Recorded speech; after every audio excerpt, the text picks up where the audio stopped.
The Deathworlders' pride. The galaxy knew them as the only Deathworlders, and they carried that title like a crown upon their heads. For centuries, the Zorath had declared themselves the strongest, the most unbreakable, the most feared race among the stars. Their world was a place of endless storms, oceans that rose in violent tides, and lands where beasts the size of towers prowled each valley. It was a planet that killed the weak before they could even walk, and those who survived carried the mark of that struggle in every breath and every scar. The Galactic Council tolerated their arrogance because there was truth in their claim. No other species had endured a world so cruel and lived to tell the tale. When Zorath warriors entered the council chamber, their presence was enough to quiet the room, and even the most powerful empires chose their words carefully in their company. The Zorath told themselves a story, one they repeated so often it became the foundation of their pride. They were unique. They were unmatched. They were the single reminder to the rest of the galaxy that nature could birth predators among the stars.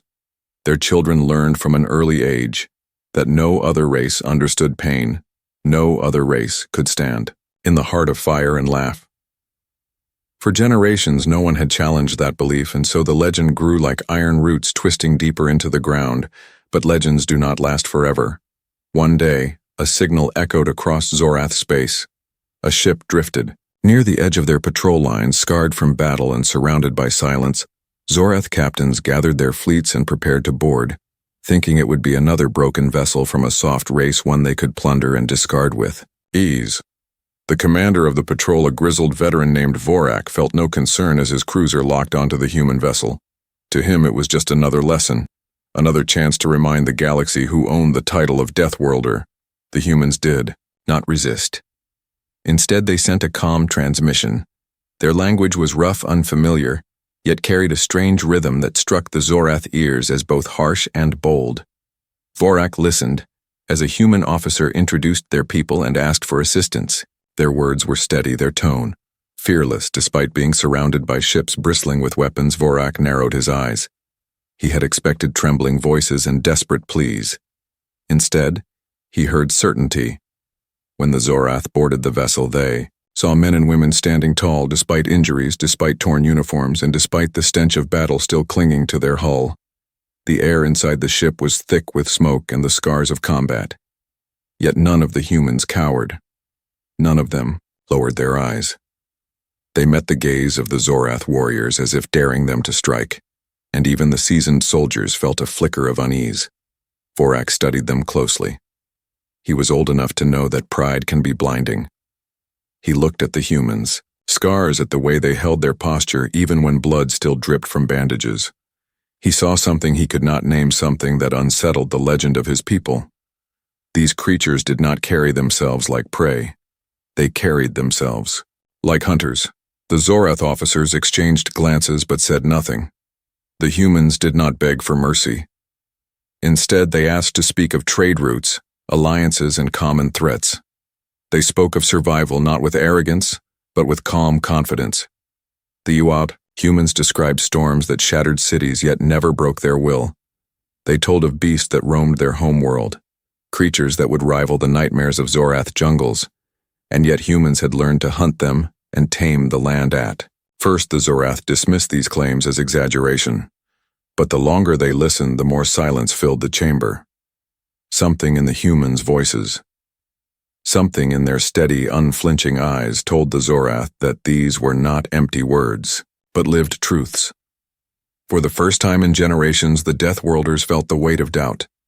That night, Vorak stood alone at the viewport of his cruiser, staring at the human ship floating quietly among the stars. His people had built their pride on the belief they were unmatched. But what if the galaxy had hidden another world of monsters? What if another race had risen through fire and storm and blood? What if the Zorath were not alone? The thought gnawed at him like the bite of a cold wind. He clenched his fists, unwilling to admit the truth aloud. Yet deep inside, he knew this encounter was only the beginning. Something had shifted in the story of his people, and when the council heard of this human race, the galaxy itself would tremble. First, contact with humans. The Zorath believed they had seen everything the galaxy could offer, Yet as their patrol escorted the battered human vessel deeper into their territory, they began to sense the weight of something they could not define. The humans did not sit quietly waiting to be judged. They moved with purpose across their damaged ship, repairing broken conduits, sealing breaches, and working together with a discipline that impressed even the most skeptical Zorath warriors who watched through.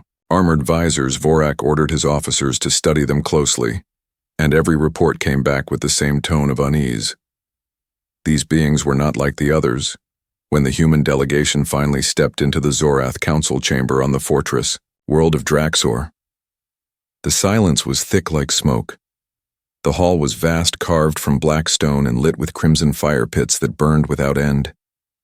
Every visiting race who had once entered here had felt small under the weight of that ancient place, but the humans did not falter. They walked with measured steps, their uniforms ragged but worn with pride. Their leader, Captain Elias Kane, carried no weapon, yet his presence was as sharp as any blade. His eyes swept across the room, meeting the glares of armored Zorath commanders, and he gave a small nod as if to acknowledge equals rather than to bow before them. Vorak stood at the center throne, his scarred body framed by the banners of countless campaigns. He spoke first, his voice rumbling like thunder, and demanded to know from what kind of world these humans had crawled from. Kane answered with words that carried no fear. He told them of Earth, a world with shifting oceans, crushing storms, burning deserts, and frozen wastelands. He described a place where life had been forged through endless struggle and where every generation had faced new trials. Earth, he said, was a world that demanded resilience or death, and humanity had chosen to endure. The chamber stirred with whispers. Zorath officers exchanged glances. Some scoffed, believing it a tale woven to impress others, listened more closely, remembering the scars they had seen on the human crew.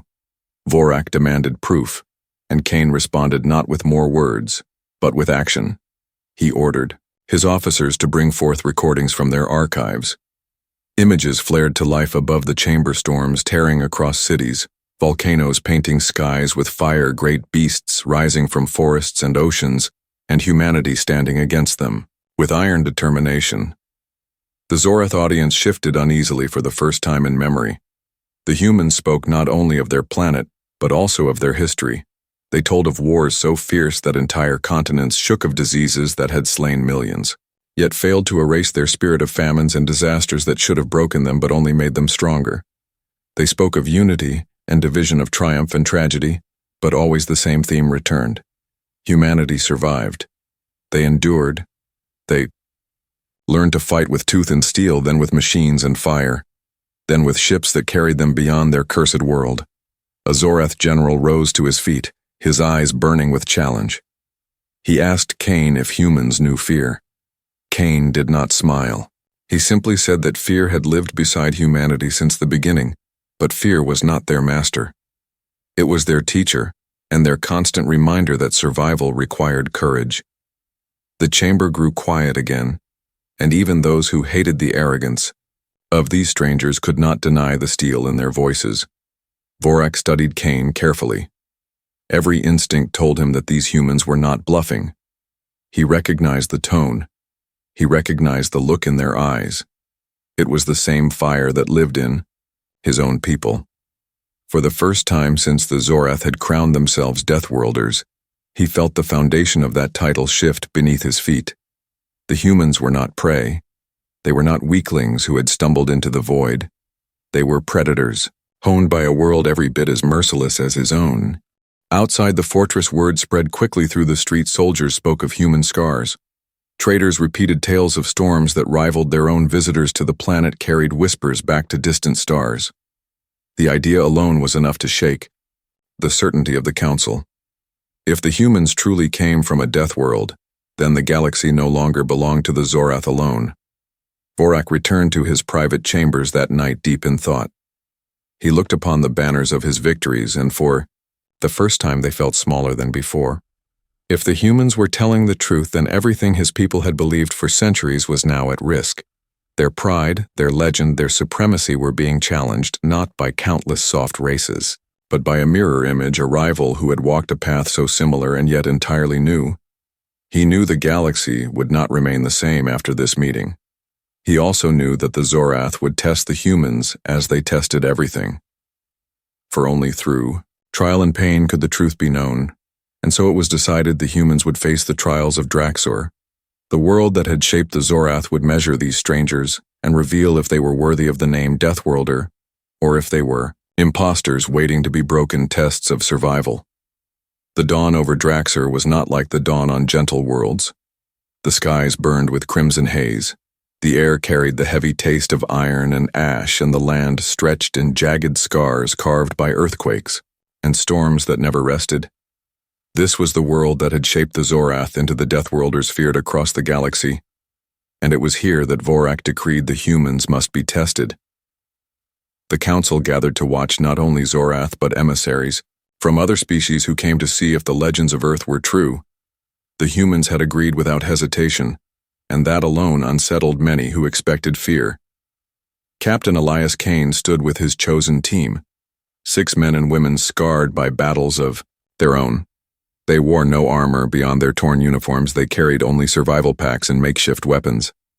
Yet the calm in their eyes unsettled the crowd. The first trial began as the gates opened to release them into the wild jungles of Draxor, where the air itself could poison lungs and predators waited with claws sharper than steel. The Zorath expected the humans to falter at the first step, but instead the humans moved like a unit checking gear, watching skies and ground with practiced caution. The jungles were alive with sound beasts shrieking in the distance, vines snapping under unseen weight and thunder rolling even as the sun rose. The humans did not panic. They collected samples of plants, tested them for toxins, crafted makeshift masks from the fibers, and shared water sparingly. Each action showed experience not of this world but of one, just as hostile. They did not waste movement. They did not argue, they simply adapted and pressed forward. Zorath observers hidden among the trees reported in hushed tones that the humans were not just surviving, they were learning. The second trial came when the ground itself betrayed them. A quake split the path and hurled the humans into a cavern, teeming with insectoid predators each the size of a warrior. The creatures hissed and swarmed, yet the humans fought back with brutal efficiency using rocks, metal scraps, and fire lit from their rations. They struck with precision, protecting one another rather than fleeing in chaos. The insects fell in heaps, and when the survivors finally retreated, the humans stood bloodied but unbroken. Their unity was their shield, and their refusal to abandon one another left the Zorath watchers silent. By the third day, storms swept across the land. Draxor storms were walls of lightning and rain so fierce it could cut flesh. The humans built shelters from broken trees and stones, positioning them against the wind and covering gaps with animal hides. They huddled together, conserving heat and strength, while the Zorath who watched from fortified shelters wondered how creatures from so far away could instinctively understand the laws of their own death world. When the storms cleared, the humans emerged hungry, weary, yet still alive, with a fire in their eyes. The trials continued with rivers filled with serpents that struck faster than arrows, cliffs crawling with winged beasts that dived with talons ready to tear flesh, and nights haunted by predators whose glowing eyes circled from the darkness each time the humans endured. Some trials they fought with raw strength and cunning. Other trials they avoided by patience and careful planning. They did not move like fools driven by arrogance. They moved with the humility of those who had faced nature's cruelty before and respected it. News spread quickly through the council chamber as reports arrived. The Zorath had believed the humans would fail by the first night. Yet every test only seemed to sharpen them. Instead of breaking, they adapted. Instead of retreating, they pressed forward. The whispers grew louder. Could it be that the Zorath were not alone? Could it be that these humans carried the same fire, the same scars, the same ruthless will to live that had once made the Zorath proud? On the fifth night, Vorak himself entered the observation post. He watched through the great crystal screen as the humans faced the final challenge. A beast emerged from the jungle larger than any they had faced before. Its body armored, its roar shaking the ground. The humans did not scatter. They formed a circle, their leader shouting commands. They struck with sharpened stakes, with fire, with grit, born not of training alone, but of generations spent facing monsters of their own world. The battle raged through the night until at last the beast lay broken at their feet, and the humans, though torn and bleeding, raised their torches in defiance of death itself. Vorak clenched his fists as he watched pride and unease battled within him. His people had long claimed to be the galaxy's only Deathworlders, yet here before his eyes stood proof that another species had walked through the same furnace of suffering and come out forged in steel. The humans had passed every trial not with arrogance but with resilience and unity. For the first time in his life, Vorak whispered the words that no Zorath had dared to imagine. They are like us, perhaps even more. The Council would not remain silent after this revelation. The galaxy would soon learn that the Zorath were no longer alone in their title of Deathworlders, and the humans had carved their names into the legends of survival. The clash of cultures. The trials of Draxer were spoken of across the galaxy within days, and the echoes of human endurance carried like wildfire through every council chamber, trade hall, and soldiers' barracks. The Zorath could not deny what they had seen, for the humans had not only survived the trials, but had faced them with a calm steadiness that mirrored the Zorath spirit itself. This revelation shattered the foundation of a legend that had stood for centuries, and soon debates began to rise not just among the Zorath, but across every world that had once believed in their supremacy. The Council was forced to hold a session unlike any before, where humans and Zorath would stand together to face the truth. The chamber was vast, filled with banners of ancient victories, yet the air crackled with tension as the humans entered. Every eye turned to watch Captain Elias Kane and his crew stride forward, scarred yet proud. Each step they took was measured not out of fear, but out of awareness that the entire galaxy was watching them. The Zorath sat upon their thrones armored, in their pride yet unsettled by the presence of these new arrivals. For the first time they felt as though they looked into a mirror and did not know whether to welcome it or shatter it.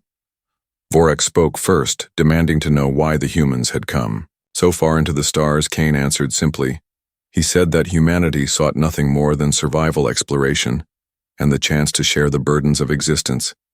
He reminded them that Earth was no paradise. It was a crucible, a world that had crushed countless species yet forged his own into something that would never surrender. He told them humanity had learned long ago that to live was to struggle, and to struggle was to grow stronger. His words carried a weight that silenced the murmurs across the chamber, yet not all were convinced. A younger Zorath warlord rose and accused the humans of arrogance, claiming they sought to steal the title of Deathworlder through lies and dramatized stories. He declared that no race could equal the Zorath, for theirs was a legacy written in blood and storms. The chamber shook with his roar, but Kane did not waver. He did not raise his voice.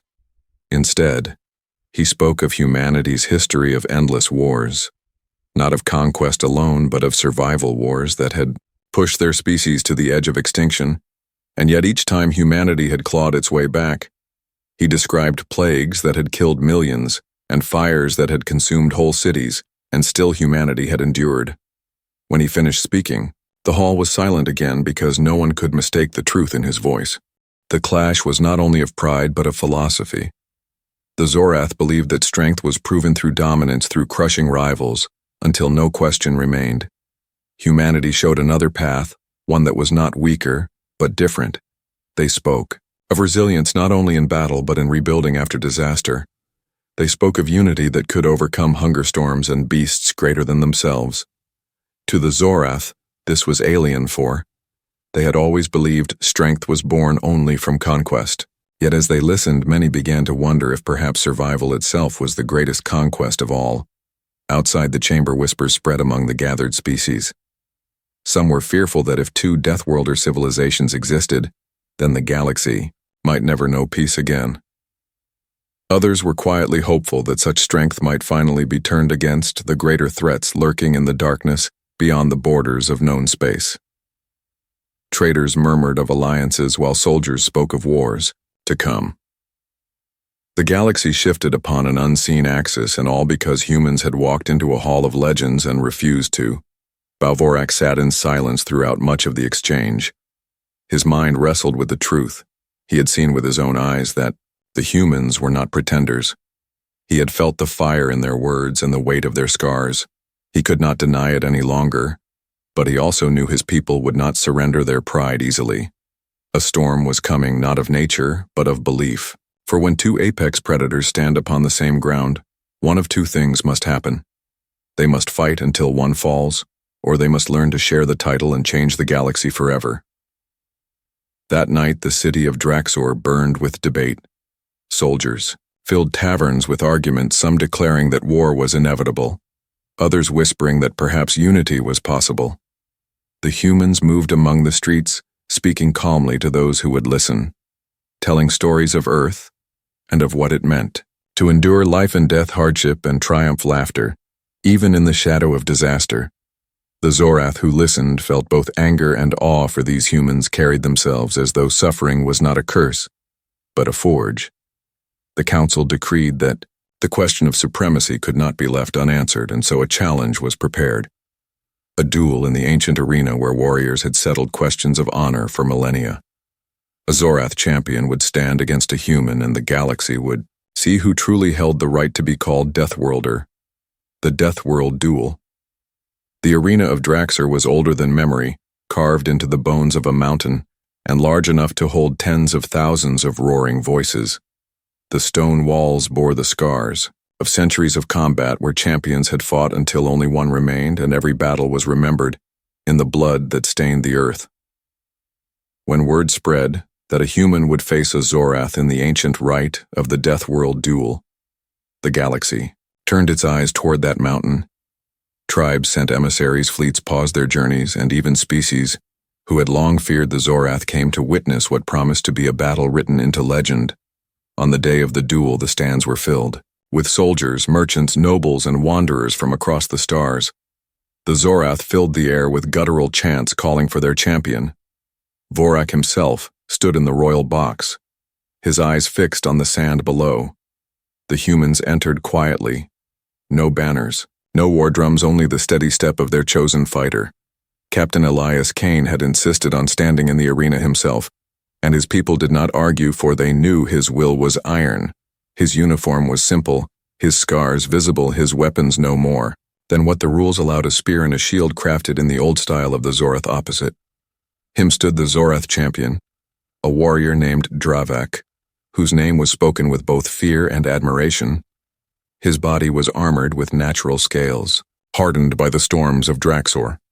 His muscles coiled with power, his claws sharper than steel, and in his hands he carried a massive double-edged blade that glimmered in the crimson light. The crowd thundered with approval when Dravak raised his weapon and roared a challenge that shook the walls. The duel began with silence, broken only by the sound of boots on stone. The two warriors circled each other, measuring the distance, measuring the fire in each other's eyes. Dravak struck first, his blade sweeping down with the force of a falling star. Kane met the strike with his shield, the impact rattling through his bones, but he did not falter. He pushed back, driving his spear forward, and the crowd gasped as the human forced the monster of a warrior to take a step back. The battle raged with no mercy. Dravak's strength was overwhelming, his strike splitting the air, his blade carving deep furrows into the ground. Yet Kane refused to yield. He moved with precision, using every ounce of training, every lesson carved into him by a lifetime of struggle. His shield cracked under the weight of each blow, but he shifted his stance, using the broken edges as weapons of their own. When Dravak swung wide, Kane rolled beneath the strike, stabbing his spear into the Zorath's shoulder and drawing the first blood of the duel. The arena erupted. Some cheered, some roared in anger, and others sat stunned at the sight of a human striking a Deathworlder in their sacred place. Dravak bellowed with rage and pressed harder, his blade raining down in relentless fury. Kane staggered but never fell. Every time he was knocked down, he rose again, bleeding, bruised but unbroken. His endurance stunned even Vorak, who watched with clenched fists, for it was not brute strength that kept the human alive, but a refusal to surrender. Hours passed, and the duel showed no sign of ending. The sand was soaked in blood, both human and Zorath, yet neither fighter yielded. Dravak's power was monstrous, but Kane's strategy was relentless. He turned every mistake into an opening, every strike into a lesson. He fought not only with his body but with his mind, and that unnerved the Zorath, for their duels had always been tests of strength alone. Humanity fought differently. Humanity fought to survive. At last both warriors stood swaying their bodies, broken, their weapons shattered. Cain held only the splinter of his spear and a shard of his shield. Dravak's blade was cracked, his claws dripping with his own blood. The crowd held its breath, waiting for the final strike. Cain stepped forward, ready to give the last of his strength, and Dravak did the same. Their weapons clashed one final time, then broke apart, leaving them face to face, too exhausted to continue yet too proud to fall. The judges hesitated, for no rule had been written for such an end. Never before had a duel failed to crown a victor. For the first time, the arena fell into silence. No cheers, no jeers, only the heavy breathing of two warriors who had given everything and yet stood unbroken. At last Vorak rose from his throne and declared the duel a draw. His voice echoed through the mountains, announcing that humanity and the Zorath were equals in strength and spirit. The crowd erupted into chaos. Some celebrated, others roared in fury. Some shouted for war, while others whispered of alliance, but none could deny what they had seen. For the first time in history, the galaxy had witnessed a human match, a Deathworlder, blow for blow, and lived to tell the tale. From that moment, the legend of the Zorath no longer stood alone. Humanity had stepped into the circle of predators and claimed its place, war or alliance. The duel had ended, yet the echoes of that battle refused to fade across the galaxy. In the days that followed, messengers carried tales of the fight to every world and every council chamber. Some spoke of it with awe, others with dread, but none could deny the truth. Humanity had matched the Zorath in the sacred arena, and in doing so had shattered the belief that only one Deathworlder species could exist. The galaxy trembled beneath the weight of this revelation, and the council was forced to meet in emergency session to decide what path the future would take. The chamber was filled with voices that clashed like storms. Some called for the destruction of Earth before humanity could grow too strong. They argued that two apex predators could never share the stars without bloodshed, that sooner or later one would strike against the other and the galaxy would drown in fire. Others urged caution, warning that to provoke humanity might awaken a fury that could not be contained. They pointed to the duel as proof that the humans were not prey, but equals, and to fight them without cause would invite ruin. The humans sat at the center of this storm. Captain Elias Kane and his surviving crew bore the weight of 1,000 stares. They did not speak immediately. They let the council argue, rage, and curse until the air itself seemed ready to crack. Vorak at last demanded silence, his voice shaking the pillars. He turned to Kane and asked what humanity wanted from the stars. Kane rose slowly, his body still scarred from the duel, yet his eyes steady. He spoke of survival, of exploration, of the endless human hunger to learn and endure. He said humanity had no wish for conquest, but no power in the galaxy could ever make them bow. He said they sought allies, not masters, and respect, not chains. His words struck the chamber like a hammer. Some scoffed and called it arrogance. Others listened with unease, for they knew that no other species had spoken in such a way before. The Zorath had always been feared because they could not be broken, and now humanity had shown the same truth. If war came, it would not be swift and it would not be clean. It would tear the galaxy apart. Rival faction of Zorath generals rose to challenge Kane's claim. They accused humanity of hiding their true nature, of plotting to seize the galaxy through deceit. They demanded that Earth be contained and its people watched like dangerous beasts. But another voice rose against them, and it was Vorak himself. He spoke not as a warlord, but as one who had witnessed the humans with his own eyes. He told the council that the humans had endured every trial of Draxur without breaking. He reminded them that Kane had fought Dravak to a standstill, without ever surrendering, and that the humans had proven themselves not with lies but with scars. He declared that to deny their strength would be to deny the truth, and the Zorath were not liars.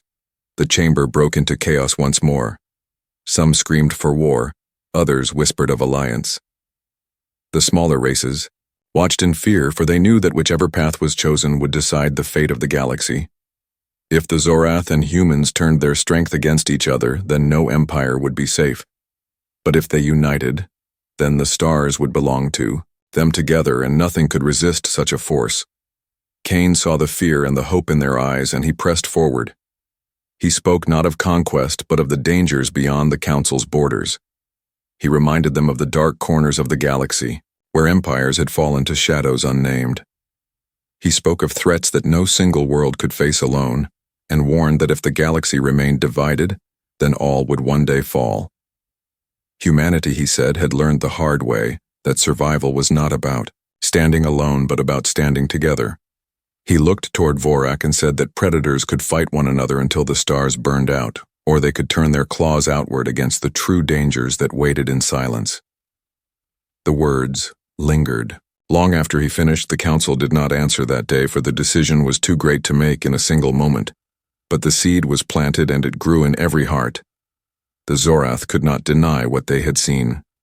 Humanity could not deny the fire in their own blood, and the galaxy stood at the edge of a choice to fall into war and tear itself apart, or to rise into alliance and reshape the balance of power. Forever Vorak returned to his chambers that night, and for the first time in decades, he felt uncertainty. He had always believed his people to be unmatched, yet the humans had forced him to see the world differently. He knew many of his kind would never accept them, but he also knew a war between their peoples would leave the galaxy, scarred beyond repair. He looked at the stars and wondered if perhaps the time had come for predators to share their throne. For if they could not, then the future would be written in endless blood. The legacy of two death worlds. The days after the Great Council were filled with silence that weighed heavier than any storm. For the first time in memory, the Zorath did not speak with certainty, for the humans had unsettled the roots of their pride, and the galaxy now waited to see if war would erupt or if something greater would emerge. The streets of Draxor were alive with voices, merchants whispering about the trade that could follow if two Deathworlder races shared knowledge, soldiers sharpening weapons in anticipation of a conflict that might ignite at any moment, and citizens staring at the sky with a mixture of fear and awe. The humans carried themselves through the city like shadows of steel, calm, scarred, yet unshaken. Vorak summoned Captain Elias Kane to a private chamber, high above the city where the mountains stretched like blades piercing the horizon. The Zorath warlord stood in silence for a long time, studying the human with eyes that had measured countless warriors. Kane did not bow. He simply waited his presence, steady as stone. At last Vorak spoke and admitted that never had he imagined meeting another race that could endure as his people had. He confessed that a part of him wanted to strike against humanity to prove beyond all doubt that the Zorath still reigned supreme, but another part of him recognized the futility of such pride. He asked Kane what would happen if their two peoples chose war. Kane answered without hesitation. Humanity would fight until the last breath, and the Zorath would do the same, and when it was over, the galaxy would burn, and neither side would truly win. The honesty in his words silenced the chamber. Vorak studied him for signs of weakness, but found none. Instead, he saw the same fire that lived within his own warriors, and he realized that perhaps the humans were not rivals to be crushed, but mirrors to be respected. He declared that the Zorath would not destroy Earth, and instead, he offered something no other species had ever received. He offered recognition. He said before the stars that humanity would be acknowledged as Deathworlders, equal to the Zorath. The Council was shaken when the declaration was made, but none dared challenge Vorak's voice. The decision spread across the galaxy like fire through dry grass, shaking empires and terrifying smaller races who realized the balance of power had forever changed humanity. And Zorath now stood side by side, not as conqueror and conquered, but as predators who had chosen not to destroy one another, but to stand together. The other council members debated endlessly, fearing what such an alliance could mean. Yet the truth was undeniable. For the first time, the galaxy had two Deathworlder civilizations. The alliance was not one of softness or blind trust. It was an alliance forged in respect and the knowledge that each species had faced the wrath of nature and survived. Kane and Vorak stood together before the council, declaring that their worlds would share not dominion, but strength. They would train beside one another, hunt beside one another, and when greater threats rose from the unknown edges of the stars, they would stand as a wall of iron against them. The smaller races listened with a mixture of dread and hope. Some feared that humanity and the Zorath would one day turn their combined strength upon them. Others believed that perhaps this was the dawn of a new age, where the galaxy would be shielded by predators rather than ruled by them. As years passed, the legend of that day only grew. Humanity did not lose its hunger to explore, and the Zorath did not lose their pride. But together they began to reshape the very fabric of galactic politics. The memory of the duel was carved into the arena walls where visitors from across the stars would gaze upon the place where two Deathworlders had stood unbroken. The council chambers echoed with the weight of new laws forged by the presence of predators who understood survival better than anyone else. And in every corner of the galaxy, whispers carried the same truth. The galaxy was no longer ruled by one Deathworlder species. It now lived in the shadow and protection of two on Earth. Children grew hearing tales of the Zorath, and on Draxor, young warriors trained while repeating stories of humans who had fought storms and monsters and endured. Each people looked upon the other with caution, but also with a bond born of fire and scars. The galaxy waited uneasily, wondering if the alliance would one day fracture into war, but for the moment it held strong, and that strength was enough to make even the darkest corners of space hesitate. Vorak and Kane stood together one final time upon the balcony of the council fortress. Staring at the endless stars, Vorak spoke of how the galaxy would never accept them easily, and Kane agreed, but he also said that humanity had never sought acceptance, only survival. Together they watched the horizon burn with light, and in that moment, both knew they had changed the future forever. Two Deathworlds, two legacies now bound together by respect and by fire, and the galaxy would never again be the same. The legacy of two Deathworlds. The galaxy held its breath as the decision of the Zorath spread through every council and every star system. Some feared the alliance, others whispered of hope, but none could deny the truth. The age of one Deathworlder was over, and the age of two had begun. The humans had proven themselves through blood, fire, and unbreakable spirit, and now their name was spoken with both fear and respect across the stars. Captain Elias Kane returned to the arena where the duel had taken place and stood upon the scarred ground, staring at the stains of battle. The silence of that place carried the weight of what had been achieved. No longer was it only the Zorath who claimed survival above all. Humanity had joined them, and together they had rewritten the story of the galaxy. Kane knew that history would speak of this moment for generations to come, not as a time of destruction, but as the birth of something greater. Vorak met him there. The proud warlord, who had once seen humanity as prey, now stood beside him as an equal. He admitted that the Zorath had lived for centuries in the certainty of their legend, but the humans had forced them to see beyond their pride. He said that perhaps the strength of predators was not measured by how many they could kill, but by whether they could recognize another predator and choose not to destroy. Kane listened and gave no speech in return. He only nodded, for words were no longer needed between them. Together they faced the council and declared that the future would not be written in endless war but in shared survival. They did not promise peace, for they both knew predators were born in fire and could never be tamed, but they promised that when greater threats rose from the edges of the galaxy, when darkness came to consume the stars, humanity and the Zorath would stand shoulder to shoulder and face it with claws and steel and the will to endure. The chamber trembled with the weight of those words, and the galaxy itself seemed to shift upon a new foundation.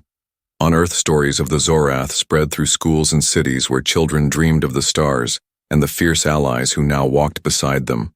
On Draxor, young warriors learned of the humans who had tamed storms and beasts as fearsome as their own, and they spoke of them not as weaklings but as brothers in struggle. The bond between their peoples was fragile, yet it was real, forged not by treaties of convenience, but by scars that could never be erased in time. The legend of two Deathworlds became a warning and a promise to all who sought power. It was said that to face one was to face doom, but to face both was to challenge death itself. Empires that once schemed in secret now thought twice before stirring conflict.